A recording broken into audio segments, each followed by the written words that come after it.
চাচা, ধরেন যে আপনি এইবার ধামরাটের মেয়র পদে জয়যুক্ত হন কোনোভাবে, তাহলে আপনি আগামী 5 বছর কি কি কাজ করবেন? যদি আমি মেয়র হতে পারি হ্যাঁ। তাহলে 5 বছর আমি কোনো কাজ করব না। কেন চাচা? আমি চিন্তা করব আগামীতে কিভাবে এমপি হতে পারবো আমি। ওরে বাবারে, আপনি মেয়র হলেন, এটা ভালো কামই করলেন না। খারাপ দিয়ে আপনি এমপি হওয়ার স্বপ্ন দেখলেন, এটা কেঙ্কা হয়ে গেল না? আচ্ছা চাচা, আপনি যদি ডাইরেক্ট এমপি হয়ে যান, তাহলে আপনি এমপি হয়ে তো আপনার অনেক দায়িত্ব, কি কি কাজ করবেন আপনি? প্রথমত পোয়াতি ভাতাটা আমি বৃদ্ধি করে দেব। হ্যাঁ তারপর বাংলাদেশে যত যুবক আছে হ্যাঁ। এদের একটা ভাতা চালু করে দিব আমি।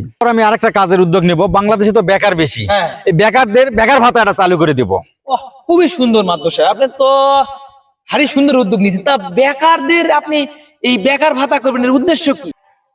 আগামী যে নির্বাচন হবে এই নির্বাচনে আমি সমস্ত এই যে বেকারদের যে ভাতাটা দিচ্ছি এই ভাতাটা দেওয়ার কারণে সমস্ত বেকার আমার পক্ষে থাকবে এবং আমাকে ভোট দিবে।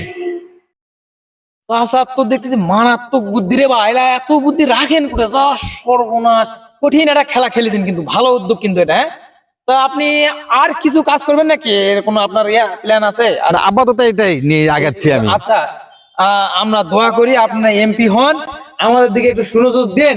আমরাও বেকার ভাতা পারলে পোয়াতি ভাতা দেওয়ার চেষ্টা করবেন ইনশাল্লাহ। সবারকে ইনশাল্লাহ। সুনজর দিয়ে দেখবেন। হ্যাঁ, ইনশাল্লাহ। এটুকু আপনার প্রতি আশা। নির্বাচনের পর যেন চাচা বদলে যায় না, এটুকু না, না, আপনার না, কাছে- ইনশাল্লাহ, ইনশাল্লাহ। আপনার কাছে এটুকুই অনুরোধ। ইনশাল্লাহ। ঠিক আছে, ভালো থাকেন, আমাদের জন্য দোয়া করবেন। আল্লাহ ফি হাফেজ। আমানিল্লাহ, আল্লাহ হাফেজ। আচ্ছা, ঠিক আছে।